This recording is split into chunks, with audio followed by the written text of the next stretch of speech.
पूरा अर्थ नहीं समझ पाए हम। पू धन जा, दो शब्द से मिलकर बनी है पूजा। पू धन जा, पू का मतलब होता है पूर्ण, धन जा का मतलब होता है जागृति।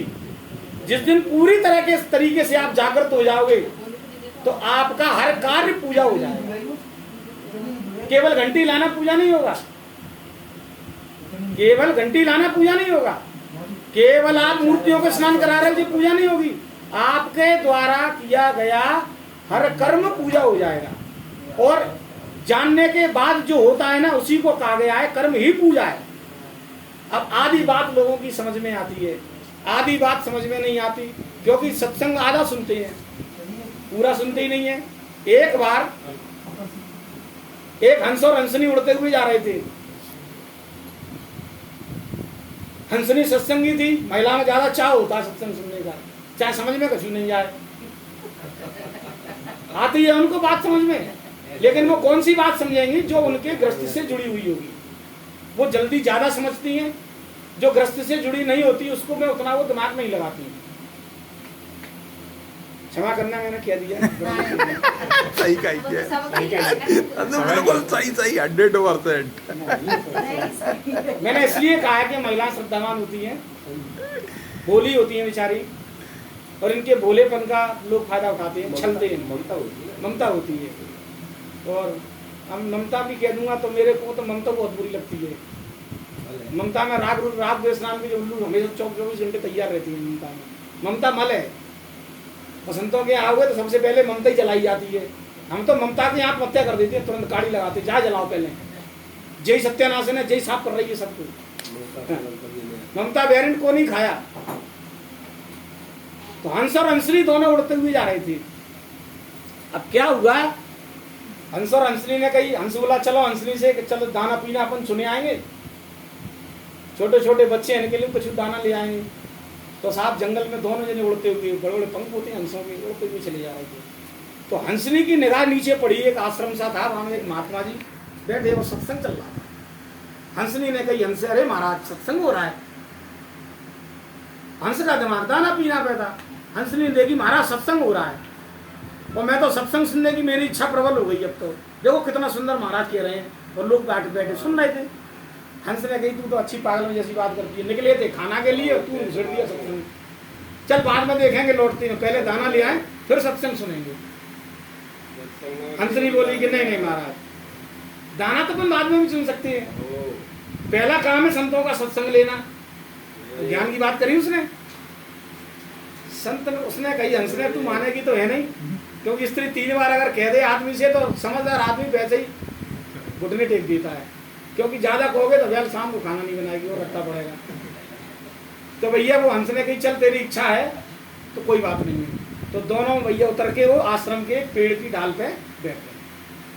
महात्मा जी का प्रवचन चल रहा था, परोपकार परमो धर्म, परित सरिस धर्म नहीं भाई, पर पीड़ा नहीं समझ माई।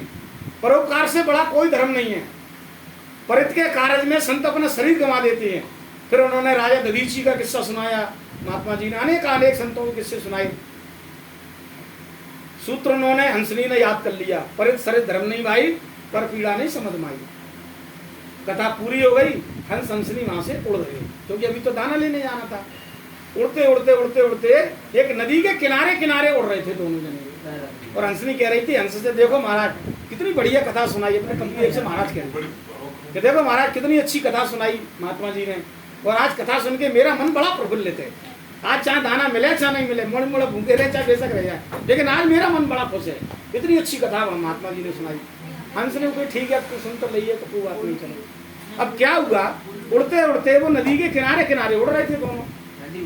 हंसनी की निगाह पड़ी कि उस धारा में, पानी की में, नदी की धारा में एक सूअर का घेटरा माने बच्चा छोटा, और इस तेज धारा में मतलब बुरा खाता हुआ बहता हुआ जा रहा था।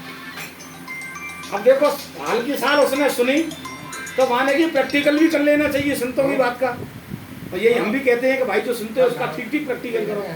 लेकिन अब पूरी कथा हो जाएगी तब बताऊंगा कि कब प्रैक्टिकल करना चाहिए। हंस ने फिर बोली, हंसे कि महाराज देखो तो वो सुअर का बच्चा इसमें कैसे गोते लग रहे हैं उसको।